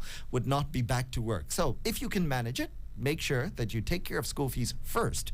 There's always an abundance of food at Christmas. So even if you don't cook, you'll get food elsewhere. But make sure that the school fees is paid.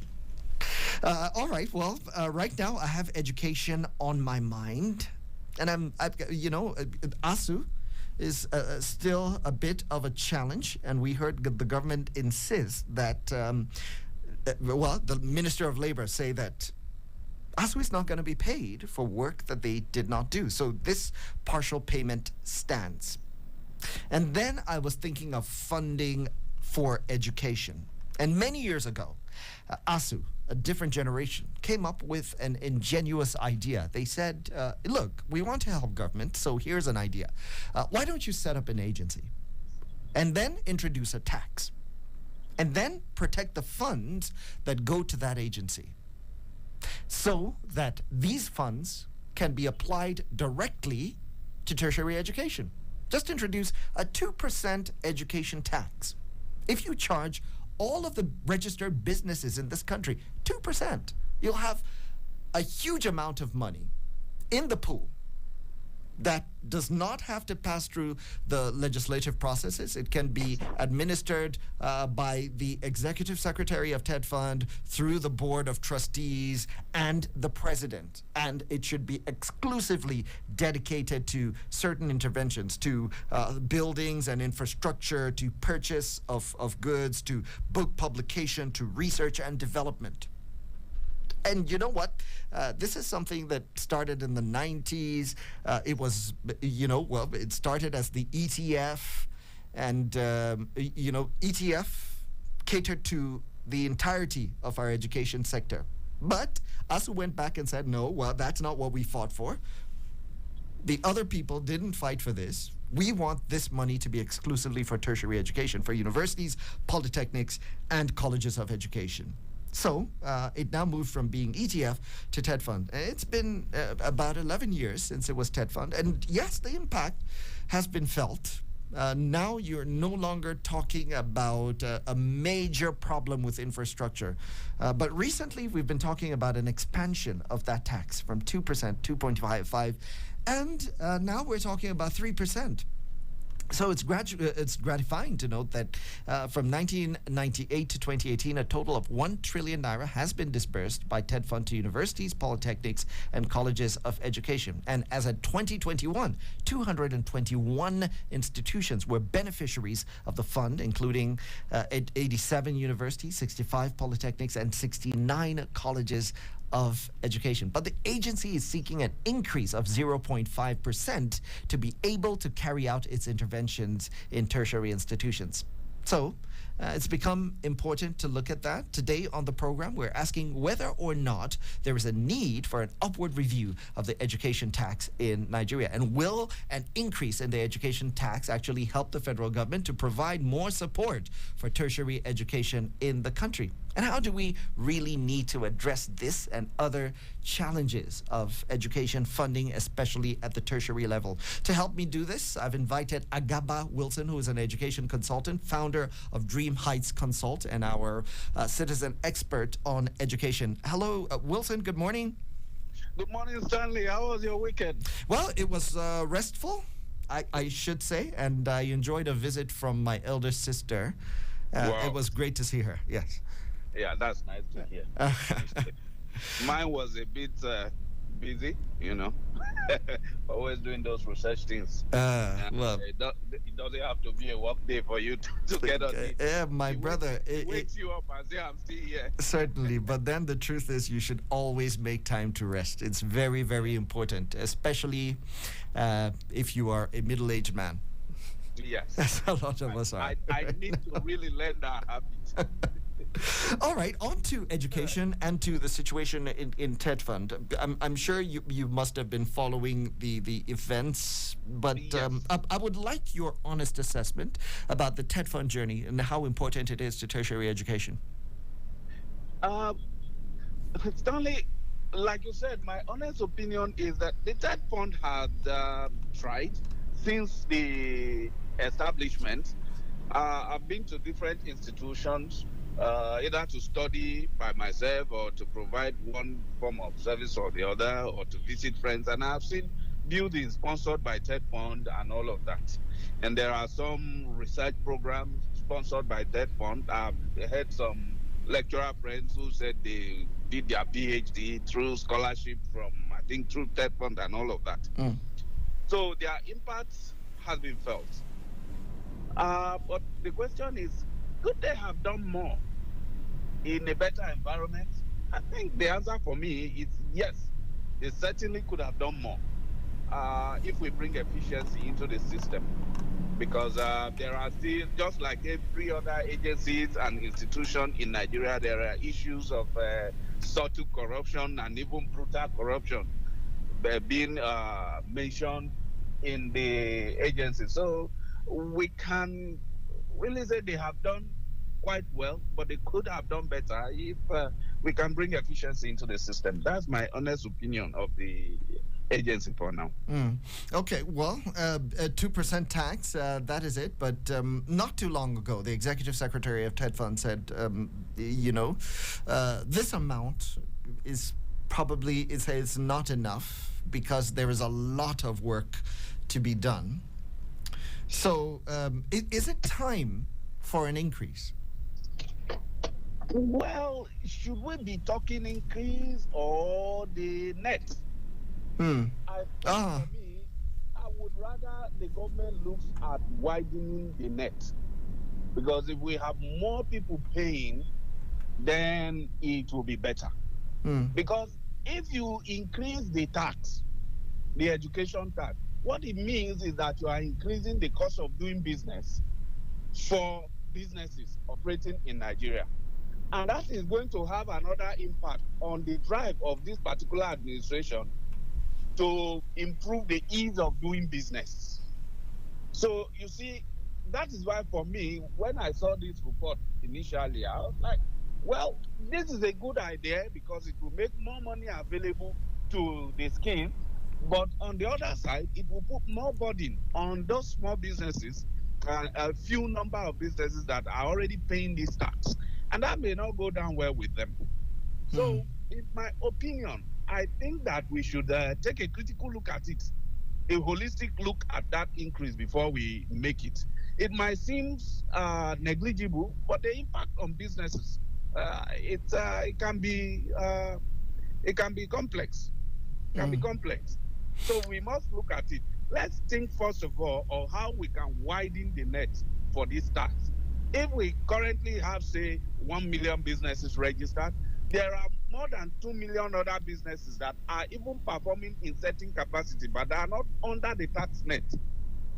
And I've been saying this, that if we need to get more people on board with tax paying, we need to create incentives for tax paying. If I pay tax, what do I stand to benefit that the person who doesn't pay tax cannot benefit? There should be some reliefs, but the government would say that there are reliefs. Okay, let's say if government have funds that are set up for small businesses, for instance, paying of tax should allow me access this fund automatically or something, or should allow me access this fund at a different rate. And this thing should be made transparent so that people say, well, if I pay my tax, I can easily get funds from this intervention, at this rate, and then I'll be able to make more money back quickly. If I don't pay tax, I am unable to access such funds. Oh, it's interesting, Wilson, that you mentioned widening the net, but here's the interesting thing. At least I'm privy to information that the people who actually are most compliant to this are usually the banking sector, oil and gas, the energy sector, and the telecoms. So some of the biggest companies there, and as a matter of fact, TED Fund basically hosts, these major taxpayers, to certain events in recognition of what they've contributed. But you have, if you're talking about capturing, you're actually talking about maybe in the areas of tech and then SMEs, MSMEs, but they have their own peculiar set of problems. Yes, they do. Even the large corporations too. We do have them. The medium size enterprises. They do have their own set of problems, but I'm sure they can pay. And remember, this thing is not a certain fixed amount. You're saying everybody should pay XYZ amount. It's a percentage. Is of accessible profits. Yes. So every business that is operating makes some form of profit. So if that your own percentage is 10 naira, bring it in. So if we have 1 million people more bringing 10 naira, it's going to be something. So that's the way I look at it. We should first of all think of widening the net. Number two, we should think of efficiency in the system. How many directors do we have? How many cars are in the convoy of the directors? How many personal staff does each director have? What is their office maintenance cost every year? Can we bring it down so that we can have more money available? So it shouldn't be about how much I'm going to make by being the head of this organization. But how well can we make this organization? Yeah, but then in truth, in fairness to TED Fund, it runs a lean operation. It does not even have offices scattered across the country. A lot of the work is being done from here in Abuja. So it is a lean operation. But there are also questions about, and thankfully recently there are things that have been put in place to say that the agency itself cannot generate projects. These projects have to be proposed by the institutions themselves or from the presidency.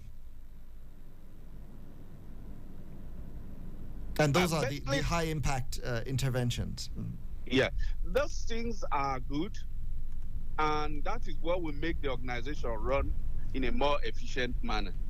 Okay, but creativity and innovation should come into play. Like I said the other time, most times organizations ask for more money. The question is more money usually the solution? Well, in some cases it could be. It could be in some cases, but is it always the solution? If you want to, and especially I am looking at in the light of what is. Is it possible to even look at the law? To in addition to the increase in the tax, is it possible to look at the law to add a few other things? Maybe some of these other things that ASU has been talking about. Can we look at the law that established the institution and say, okay, you have not allowed us to do X, Y, Z, but we need more money. There are XYZ things we can do to generate more revenue. Can the law allow us to do it? So that we can talk about reviewing the acts or whatever it is that set them up. That will be on the one side. On the other side, we can now talk, okay, let's discuss, should there be an increase? And we must not forget that though TED Fund has its own job, the federal government still have its own contribution to make. Yes, you touch on a very critical aspect, because at the end of the day, TED Fund is an intervention agency. Exactly. And there are supposed to be statutory budgets for all of these things that TED Fund. So, as what I mean by intervention agency, it's as a complement, not as a replacement. Exactly. So, should questions be asked about what about the statutory budgets? When a university receives a budget, these budgets should include infrastructure, research, development, all of the things that TED Fund is supposed to intervene on. What happens to those monies? Exactly. Those are the things we should be interrogating at this moment. We should look at all possible avenues before we now dwell on let's increase revenue generation for TED Fund. We look at our budget every year. The education sector, Ministry of Education has its own budget assigned onto it. We should look at what do they spend this money on.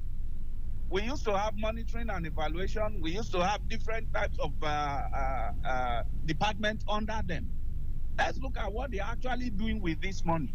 And let's look at what technology can help us do so that we can remove certain department or repurpose certain department for efficiency to come in, so that more money will be left for the for TED Fund and co. And like I always say, TED Fund should not also focus on generating money. They should also work with the institution to find a way to make money from the proceeds of learning.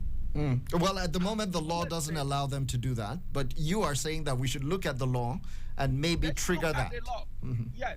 Let's talk to the school. Can I teach food production, crop production on the field instead of teaching it in the class? If that is done, at the end of the day, what comes out of the learning process is food that can be sold to the vicinity within which the institution exists. Can we teach manufacturing of certain food item or agricultural produce in the school on the field, so that school can go and partner with private organizations to invest, set up the factory within their vicinity, so that students that are studying such courses study in the factory. The outcome is product that are sold to the society.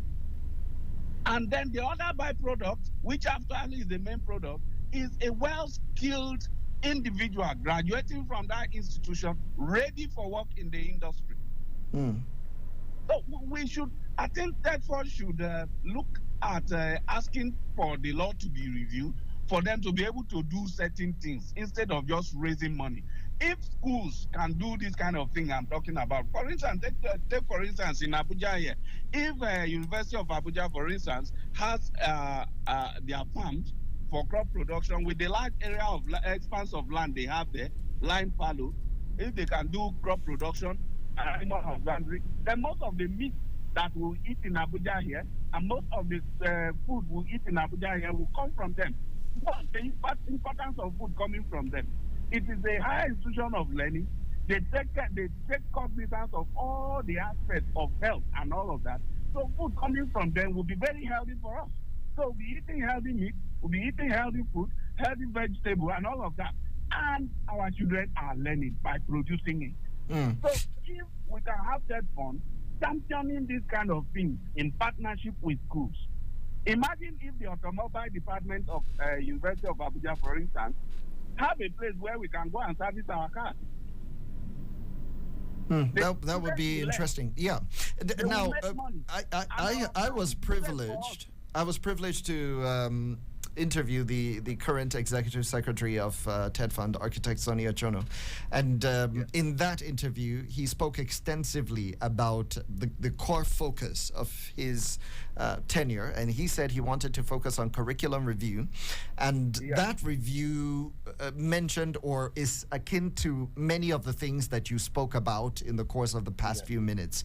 You know, making the Nigerian graduate more relevant to the Nigerian economy, so that we're not just graduating people for graduating's sake. Our certificates should not exist just for certificate's sake. We do have an obsession with certification in Nigeria, even when you attend a professional course. And I have given trainings and I've been asked many times during the training, you know, are we getting a certificate for this? So people are they tend to be more interested in building the CVs. Perhaps even for this reason, a lot of our top politicians have added degrees that they never earned just to bolster their CV. There is a certificate obsession in Nigeria, but Architect Echono is saying, no, it's not about that. It's about how relevant you are to the economy. So, Wilson, you are bringing a new dimension to this, that not just developing graduates that will be relevant to the economy, but graduates that can actually, while they're in school, and while they're working with lecturers who are also researchers and even working on applied research, which was the paradigm shift of TED Fund, can we now get them to begin to apply these skills in a way that can bring in funds for universities? This is what you're proposing, as I understand it, right? Exactly. That's what I'm proposing. So that, you see, money, when you have a cycle of generating and spending money, you only need intervention at strategic points, not a feeding bottle supply or a pipeline supply to keep pumping in resources. We should work to. I was discussing with a friend the other time. I have been working on a document that can create a school that will run at the highest level, but may not even require school fees from any student. Because why? We are running on this. The plan is to run on this type of model. I'm telling you. The learning will not be done in the class. Learning will be done by doing. And the byproduct of doing is something useful. And that something useful brings back the money into the system. And that money we bring back into the system is reinvested into the process of learning again. So as you're doing it, money multiplies, and then students are learning, and you are not dependent on anybody, except where a situation that is unexpected comes up, then you will need intervention, and it will be understandable. And of course, let me not gloss over the fact that for something like this to kickstart, there will be a seed fund for it to kickstart. So if we were discussing such seed funds today, I would be happy and I would gladly put my support behind them and take the message anywhere I can take it, because I know that by doing this, we'll rest assured that in the next few years, we'll not have issue of ASU strike or issue of NASU or SANU or whatever it is that will go on strike. We know that this is a seed we want to plant, and it's going to begin to take care of itself from so time and so time. So it's important for us to look at solutions that way. Yeah, I think I'm very... Wilson, I'm very excited about your idea. I think it's interesting. Of course, it needs to be fleshed out. But it's interesting because I know the TED Fund has centers of excellence. I think 12 of them in first, second, and I think third generation universities, and also 12, I think 6 each in Nigeria's polytechnics and also colleges of education. Each of those centers of excellence, were given a takeoff grant of 1 billion naira, and each of them also specializes in one area. So, for instance, I know in Borno, there is the one for solar. I believe that's where. Is it the one in Borno or the one in Kano? I believe one of them, if I were to remember correctly. And solar, renewable energy is a big thing. So if we can have breakthroughs over there, it means breakthroughs are attached to patents. Yes. And patents also means that you can enjoy the first fruits of any of these products that may be introduced and actually make money for it. So it would be interesting to see an upgrade of the TED Fund law. You have 1 minute remaining. It would be interesting to see an upgrade of the TED Fund law to reflect some of these things. Right? Imagine if the solar center can also have enough money to research into batteries.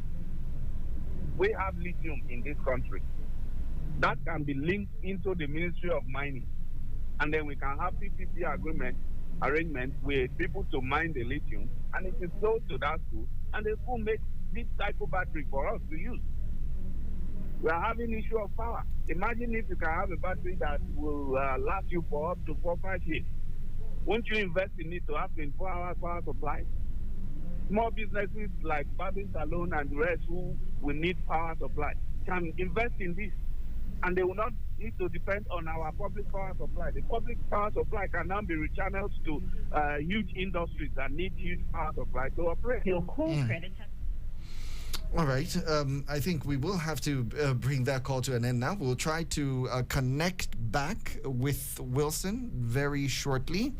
But critical things that Wilson has raised, and that is that we have to look at the TED Fund law and perhaps upgrade them to make sure that, all of this knowledge that we have in our tertiary institution is applied to use. TED Fund was moving towards research and development lately, and it's a huge opportunity when you talk about research and development. It's an opportunity for our industries to actually grow. It's an opportunity for our researchers to become an applied and a critical contributor to our knowledge economy. So we'll see how that goes. I also have other critical questions as to what the state governors are doing with state-owned public institutions.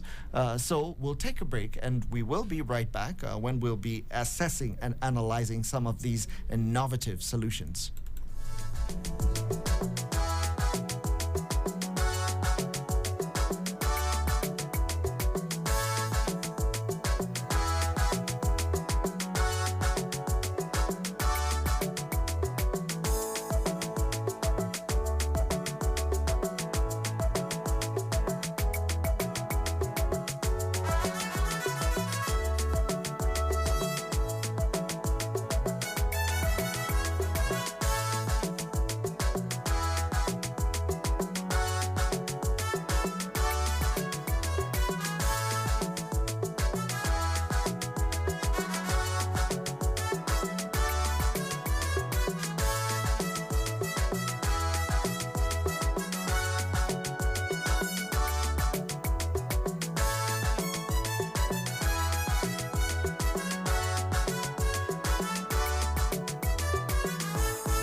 Hello, Abuja. You are listening to 93.7 Citizen FM, the latest radio station based in Nigeria's capital. Our station seeks to broadcast a broad mix of culture and views with priority given to development programming to enable residents share ideas and opinions, music and drama. At Citizen FM, we believe in progressive talk and solution-driven conversation. Our aim is to build a united Nigeria by bringing people of diverse culture together through communication. Enjoy listening to 93.7 Citizen FM. We are more than just a radio station. We are a part of your life.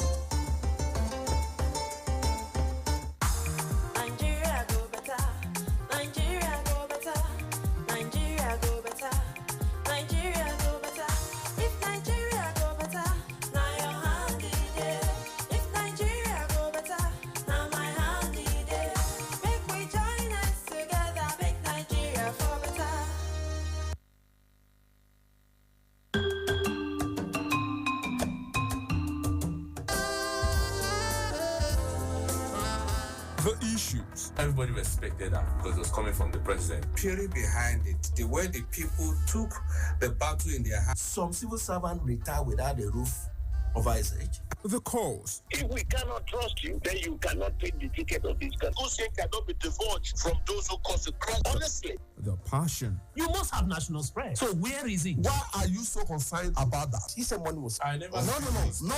The platform is always the same. Insight on Citizen FM 93.7. The source is constant. My name is Lawrence Umoite. There is always an opportunity. Tomorrow, Insight returns with another interesting. Insight with Lawrence Umoite on Citizen 93.7 FM Abuja. Be part of the experience.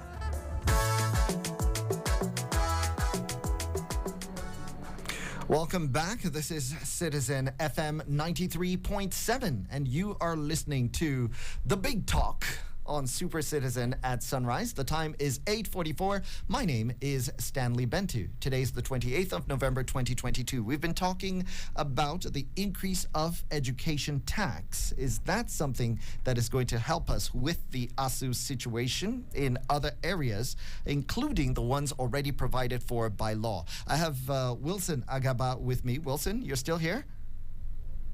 Yeah, I'm here with you. Okay, great.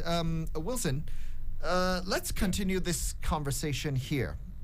Now, one of the challenges that TED Fund is facing, even though they've not complained about it, but I think that it's a problem that could be on the horizon and could be the reason why TED Fund needs more money or an increase in the education tax.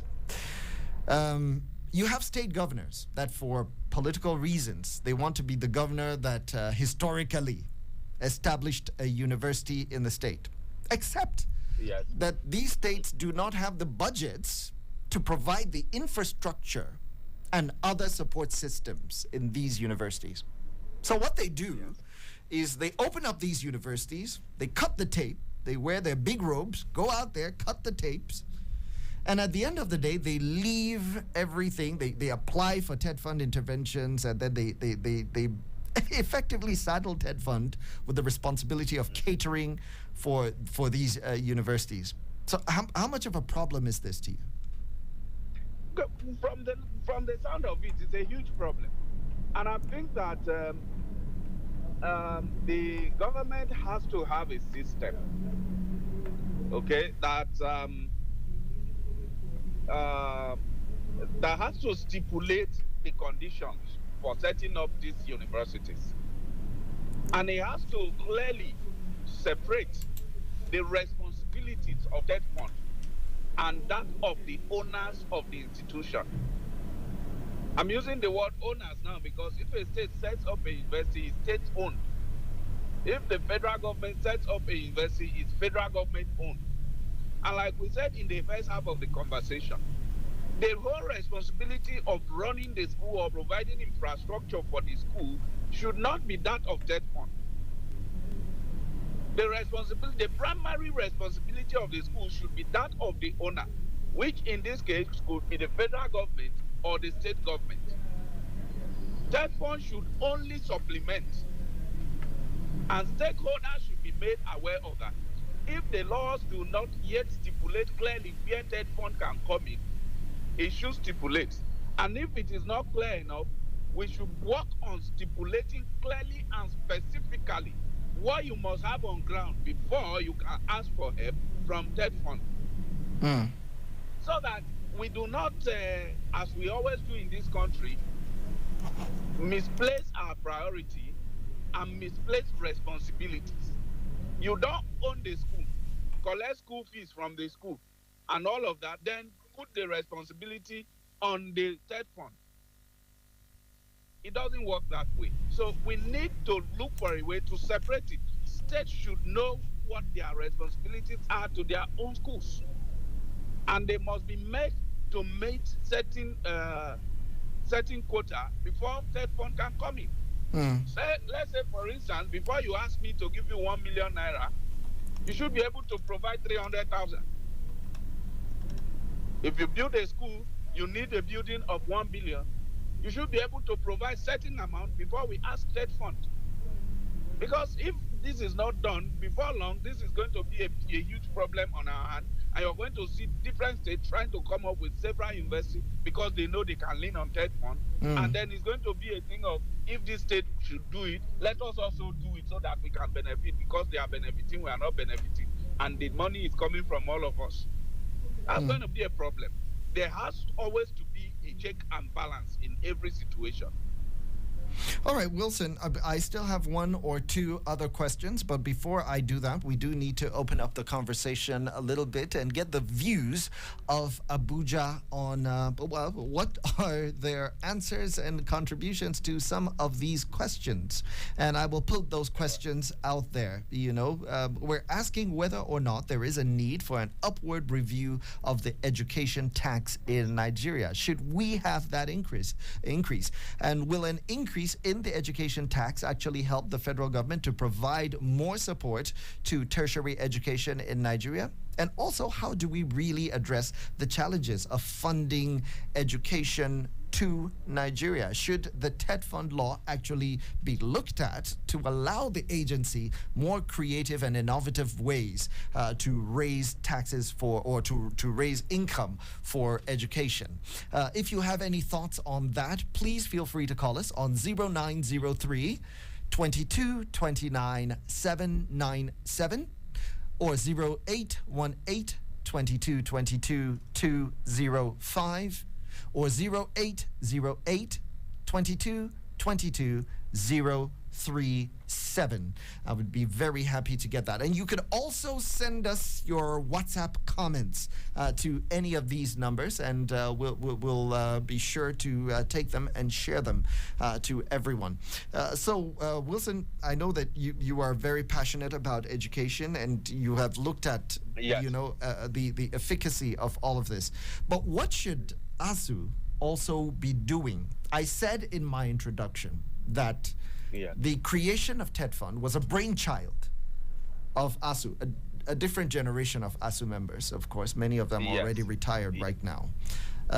Should the current generation of ASU go beyond just saying, I want to strike, I want more money, and say, look, federal government, here's an idea. I know they did that with UTAS, which was really great, that ASU presented that. Federal government has been very reluctant about the implementation of UTAS. And I think that these academics deserve some credit for coming up with that. Because if you want to look at integrating academics with your economy, if this is what government says that it is working on, then it cannot, in all honesty, dismiss UTAS. It has to take an honest look at it, not just a political look, but an honest look at it, because who knows, maybe they would have clicked and solved the problem. But what about other ideas as well? You see, Stanley, what I always say is this. I have never been on the side of ASU in the area of strike, because I am of the opinion that they are always asking for fish. And what that does, it ties you to the politician. You don't have a stand. Why not ask to be allowed to fish? Now, let's start with the issue of UTAS. If ASU really wanted to be useful to the Nigerian economy, I think that something like IPPIS should have been a proposition from ASU long ago. They ought to be the one that would have done some research through their members and found out that corruption is a bane of our progress in Nigeria, and found out that there's serious corruption in the area of compensation and remuneration in civil service, and then say, what can we do to help government reduce corruption in this area? Yeah, but the government didn't invite them. The government didn't throw that to them as a challenge. No, but the government doesn't need to throw that. I also participate in research. We look for avenues of challenges, and we carry out research and proffer solution. But if they are saying, yes, we have done this before, we proposed to the government to see the document, but they did not consider it. They went ahead and brought something from another country. Then we can talk about it. We have things like, what is that stuff? Remitter. Whoever owns Remitter today is collecting a percentage of every collection they make for government. So imagine if the academia was the one that came up with that, and all of that money was going to public education, public tertiary education. We should be looking at how can we use education to solve problems, and ask government to review the law to help us, to allow us do that. All right, Wilson. Well, our time. Our time is very quickly running out. So, in 1 minute or less, could you just give us your final words? Yeah. My final word on this issue is that if it becomes inevitable that the only thing that can be done in the short term is to increase the education tax, then by all means, let's go for it. However, in the medium term and in the long term, we must look at a more sustainable and innovative way of taking care of our tertiary education problems. All right. Thank you very much, Wilson Agaba, for taking the time to talk to me about this very critical and crucial issue. Thank you very much, Stanley. Thank you for having me. All right, always a pleasure. I also want to thank everyone who contributed to making the show successful, to my producer, Destiny, to our engineers, to Michelia and his assistant. Thank you to Lawrence Umoite, head of news at Citizen FM 93.7. Thank you also to each and every one of you who took time out to listen to this program. Don't go away, because coming up next is the sunny side of sports, and that would be followed by Lawrence Umoite's return on Insight. It's going to be a great day, and so I wish everyone a beautiful day in Abuja.